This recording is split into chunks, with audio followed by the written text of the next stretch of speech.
Good morning, everybody. Welcome to the Game Plan. Of course, I'm Gareth Soloway, Chief Market Strategist here at Verified Investing. And what we want to do today is what we do every day. We want to take over the world. Little homage to Pinky in the Brain for those of you that know it. But point is, we're here to discuss the trading setups. We're looking at the technical analysis. We're looking at all of these other factors out there that can set us up for good trades on the day. And listen, if you follow the charts, which give you probability, your odds of success as a trader or an investor go up dramatically. What do you think the big institutions do? They're analyzing, they pay people millions of dollars to find these key levels on the charts that they then trade and then ultimately make money hand over fist. So let's start doing it for ourselves. That's what I'm here to teach you and help you with. All right. So first and foremost, some key things to watch. Number one, relations with China starting to deteriorate again. We saw overnight the Chinese government making legal threats against the U.S. for basically saying that no one can buy the Huawei chips, right? So again, there's more of a kind of a pulling tension there between the U.S. and China that's pushing the markets down this morning. We know the markets were overbought going into the last few days. Every day we've seen the technical buy the dippers come in. They've bought this market up. They've kept it from having big down days. The question is, with a gap down today, can the buy the dippers save the day again? Now, there's one factor I want you guys watching today. It is at 1 p.m. Eastern time, there is a bond auction, the 20-year bond auction. The U.S. government is selling 20-year bonds, raising billions and billions of dollars. This is the first big long-dated bond auction since the Moody's downgrade. We need to see what the demand is from the global picture, right? The other countries, are they still willing to buy, or do they demand a higher interest rate to buy our long bonds? All right. So again, that is number one. Number two, we did get earnings today from Target TGT. We'll look at those in just a bit, but Target is falling this morning. And again, we'll go over a couple other factors. All right, let's jump into the charts here. As we get into it, you can see this is the S&P futures. And overall, we are trading down. So yesterday, we closed right here, right? So it looks like we closed actually right up here on the S&P. And then basically in the after hours, we've trended lower. Now, one thing we should watch is there's a potential inverse head and shoulders here, which again could insinuate that we could see buy the dippers at the open. The question is, do we get that buy the dip? Again, we would have to come up here and break this line right here, right around on the futures 59.33. If that happens, we could rally basically back to the flat line on the markets.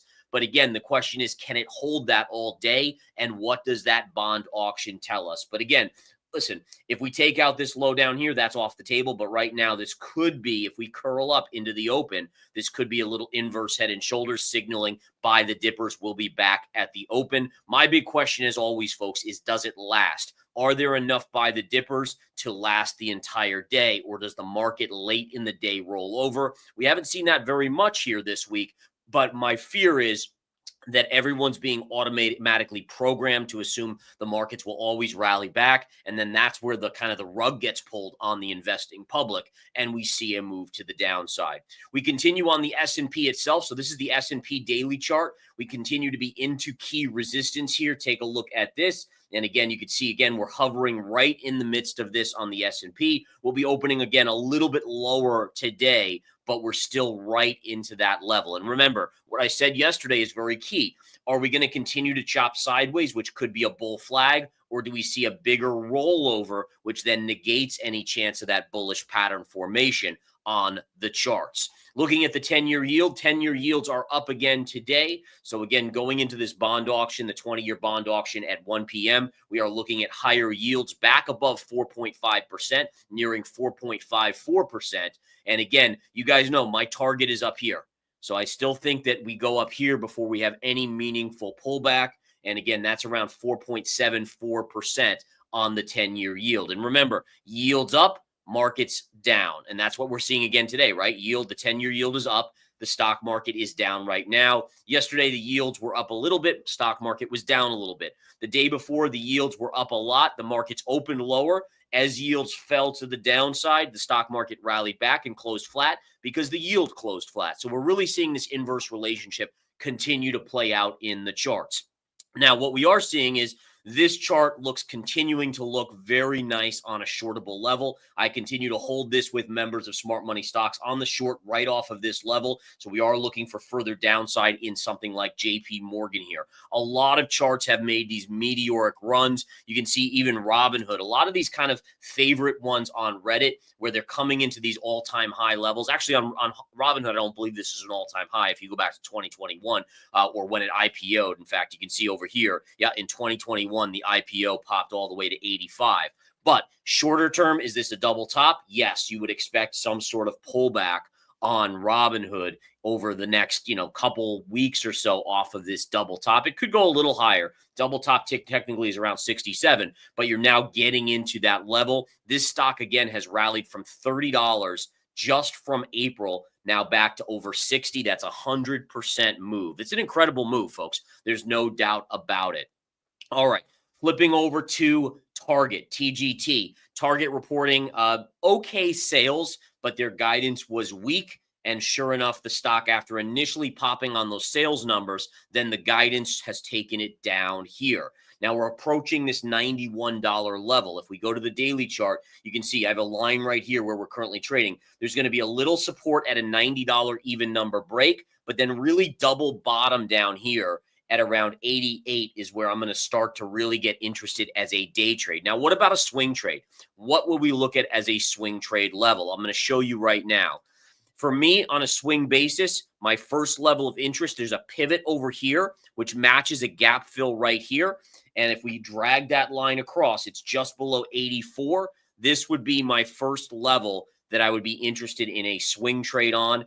So again, first level would be day trading. This one I might consider a swing trade for a short-term bounce. But ultimately, if we do slide into recession, like I think we do either later this year or early 2026, I got to believe that, again, Target probably goes even lower. Now, listen, valuation-wise, Target, yes, they're struggling more than Walmart, but Walmart's valuation is like a tech stock, folks. And I continue to be a big bear on this. You can see, again, here's a couple levels. This was my first level. We hit it. We've pulled back. Now we've rallied back up. If we get through here, this would be an amazing shortable level. Not only would it be about a double top, but you also have a gap fill on Walmart. That's at around 104. And just to put this in perspective, Walmart is trading at basically a 35 forward PE. Now, again, you go to things like NVIDIA, those stocks are trading at 35 PEs, yet somehow a retailer with growth that is probably in the low single digits is trading at that PE ratio. It, again, folks, in my opinion, is way out of this realm. At some point, we will see a big drop in Walmart, probably if we get to a recession. I think the reason why Walmart's held up so well is because you've had people that used to shop at Target, that used to shop at slightly higher end retailers, they've moved down. But people that are still shopping at Walmart haven't necessarily moved down below Walmart yet. So Walmart's capturing more market share, but I don't think that lasts if we slide into recession, as more and more people will slide below even Walmart, unfortunately. All right, back to the charts we go. A couple other key ones. VF Corp is down on earnings. This stock was already relatively close to the lows. Like if you zoom out, you can see it was all the way up around $29, $30. It cratered. It has come back here a little bit, but now on earnings is trading down. Now on earnings here, there is a level. There's a little former gap fill around 1185, and then this little pivot around 1175. This would be an aggressive day trading level right here at 1185 to 1175. For me, I'm going to look for a little bit of a lower move. Below 11, there's another gap fill, and you start to get into this low pivot here. And then just below that, obviously, we have a low on VF Corp around $9.50. Now, this stock is not a high flyer anymore. If we go to the monthly chart, you can see this used to be a $100 stock back in 2020. And even in 2021, it was $90, but it has come down dramatically. Look at this chart. Longer term, you're going back to levels that basically put you back at the Great Recession lows. It's actually pretty remarkable to see something like this. Now, speaking of which, Wolf yesterday, there was a article by the Wall Street Journal that basically said the company within weeks may be filing for bankruptcy. So again, this is a stock that I've talked to you guys about quite often, and I've played it with my members multiple times. What's interesting, we sold it the last time. I think we sold it around the $4 or $5 range. We made some good money on it. And then after their earnings, there were a couple downgrades by JP Morgan and a few other big banks that basically said it looks like they could be going out of business. And the fact that they didn't get the CHIPS money, that's the big kicker, folks. And is they were supposed to get $750 million from the CHIPS Act. But basically Trump has canceled that out and not given them the money. And that basically, put the nail in the coffin, essentially. And what's interesting here is this is a company that is out of North Carolina, all manufacturing done in the U.S. So it is kind of surprising. I'm surprised that the president is allowing that to, if there's anyone you're going to give money to, give it to, U.S. job-centric company that does chips, right? But nonetheless, it is what it is. And they are running out of money fast. And again, am I interested in Wolf down here? The answer is probably not. Doesn't mean I won't day trade it. There's always a possibility of a day trade. But if they're going to file for bankruptcy, the stock could go a lot lower. And again, I think that has to be taken into account. So again, glad we stayed away as members from this over the last couple months or so as it's cratered back down. I think our last move up here unloaded it into that, and then it has come back in since, and obviously trading down in this range. So I'll keep you updated. If I change my mind and think there's a long there, I'll let you guys know. But as of now, bankruptcy is pretty serious stuff. Obviously, it can always bounce during a bankruptcy proceeding, but it just becomes a lot harder of a trading opportunity. Baidu is up on earnings here this morning, although it is coming in a little bit here. So it popped as high as almost 93, coming back in a little bit, but still net positive after they reported earnings early this morning. And again, the stock looks like it's up slightly on the day.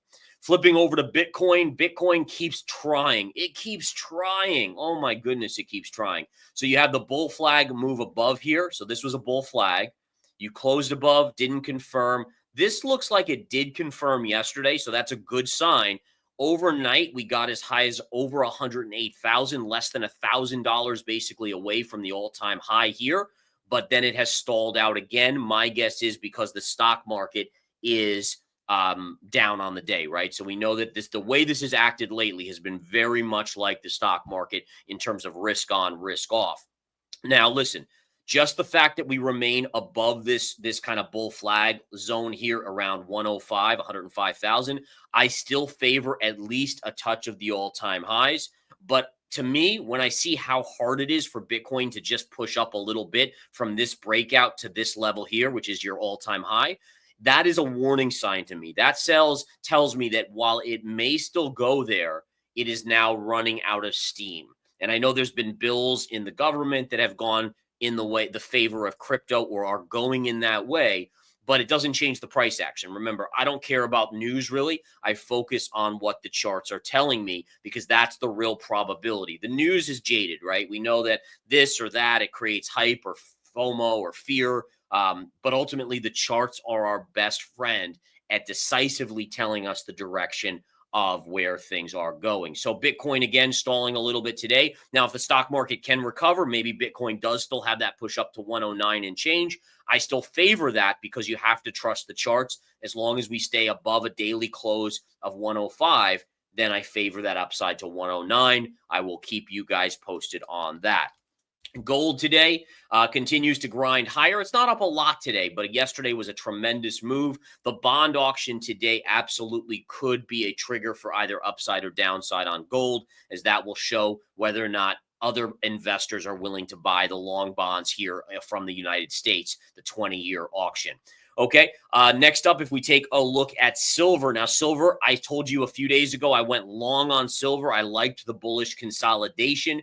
It is now moving up. It's trying to confirm the breakout here. Again, it is up again today. It closed above this downsloping trend line here, which again is the bull flag consolidation pattern trend line. So that is good. I continue to like silver for a move at least up to about 34.50. But in reality, this is such a good longer-term bullish pattern that if it gets its mojo, we could see silver going easily north of 35, maybe even to 37 or 38. So again, silver continues to look very good here on the charts. It's only up a little bit today, but yesterday's day broke above the parallel bull flag channel.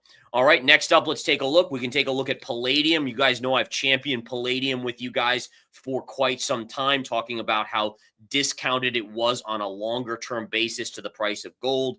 Love that breakout yesterday and the day before, and then today moving up a little bit more. First test of the strength is going to be really right here. In fact, look at today's high. So this high pivot, right? This is your highest high on either side going back to here, which is basically at the same level, give or take.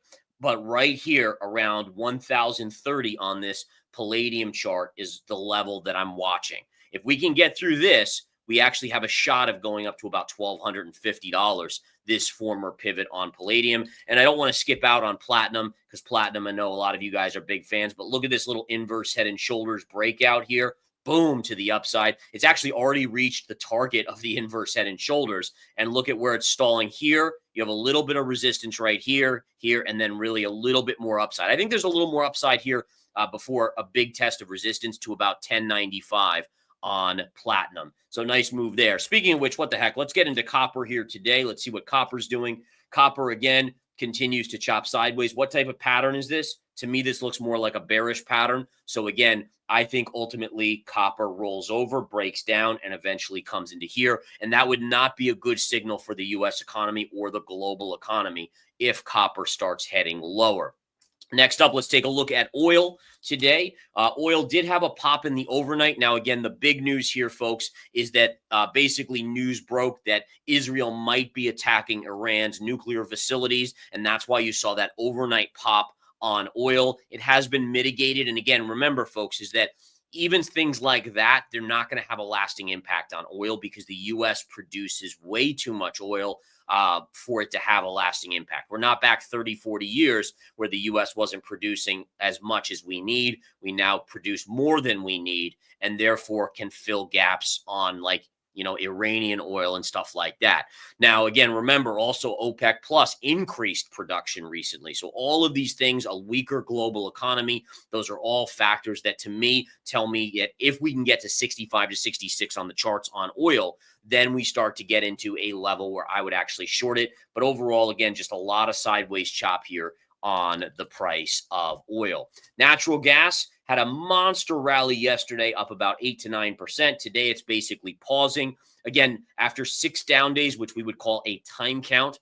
Again, not surprising to see the bounce. There's no trade. This is resistance. This is support. It's just trading in the middle here. I mean, it was a great move yesterday. But for me, aside from the time count, there wasn't a reason to go on the long side in nat gas, and I still remain on the sidelines for now. Flipping back to the ES, take a look at the S&P futures. We are starting to head lower again, heading back towards the lows of the early morning around 6 o'clock in the morning. We traded down here. So right now it looks like we will have a lower open in about 12 minutes of the U.S. stock market. Now, is there still an inverse head and shoulders here?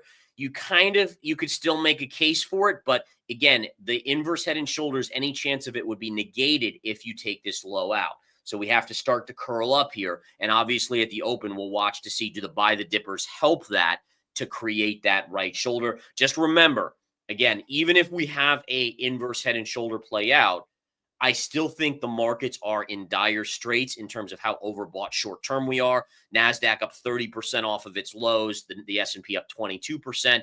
We're due for a smackdown day. We haven't had a down even 1% day in the market in quite some time. And that's following some pretty nasty stuff with China starting to boil up again with the U.S., Israel, Iran stuff, economic inflation, the bond auction. All of these are headwinds that, at least as an investor, I think the retail investor has been so programmed in to buy the dips that it makes me very nervous that all those players will eventually get the rug pulled out from under them. Institutions have a weird way of doing this stuff, folks. All right. On that note, I'm going to bid you farewell for today. Watch the bond auction today, folks. 1 p.m. Eastern time could give us some afternoon trading volatility. Take care.